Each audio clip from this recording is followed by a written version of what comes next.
Yes, our children were indeed something to fear.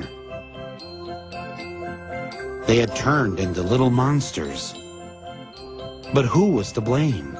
All the experts had an answer. Angry, heavy metal subculture. Where were the parents? Violent movies. South Park. Video games. Television. Entertainment. Satan. Cartoons. Films. Society. Toy guns. Drugs. Shock rocker. Marilyn Manson. Marilyn Manson. Marilyn Manson. Marilyn Manson. Marilyn Manson. Marilyn Manson has canceled the last 5 dates of his U.S. tour out of respect for those lost in Littleton. But the singer says artists like himself are not the ones to blame. This is perhaps the sickest group ever promoted by a mainstream record company.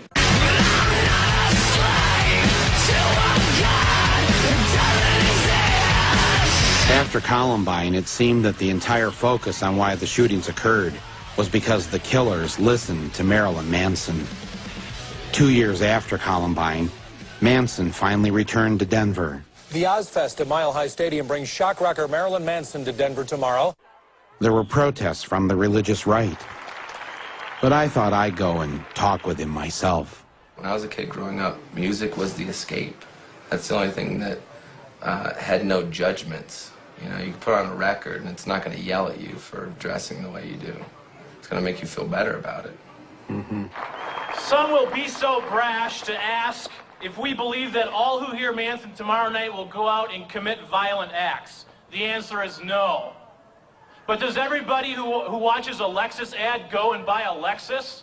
No, but a few do. I definitely can see why they would pick me, because I think it's easy to throw my face on a TV, because I'm, in the end, sort of a poster boy for fear. Because I represent what everyone's afraid of, because I do and say what I want. If Marilyn Manson can walk into our town and promote hate, violence, suicide, death, drug use, and Columbine-like behavior, I can say, not without a fight you can't. The two byproducts of that whole tragedy were violence and entertainment and gun control. And how perfect that was the two things that we were going to talk about with the upcoming election. And also then we forgot about Monica Lewinsky, and we forgot about the president was shooting bombs overseas, yet I'm a bad guy because I've sang some rock and roll songs. And who's a bigger influence, the president or Marilyn Manson? Do you know, I'd like to think me, but I'm going to go with the president. do you know that the day that Columbine happened, the United States dropped more bombs on Kosovo than any other time during that war? I do know that, and I think that that's really ironic, you know, that nobody said, well, maybe the president had an influence on this violent behavior. No, because that's not the way the media wants to take it and spin and turn it into fear, because then you're watching television, you're watching the news, you're being pumped full of fear. There's floods, there's AIDS, there's murder, cut to commercial. Buy the Acura, buy the Colgate. If you have bad breath, they're not going to talk to you. If you got pimples, the girl's not going to fuck you. And it's just this, it's a campaign of fear and consumption.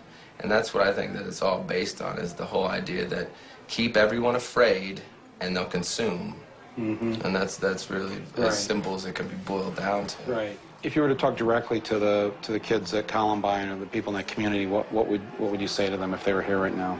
I wouldn't say a single word to them. I would listen to what they have to say, and that's what no one did.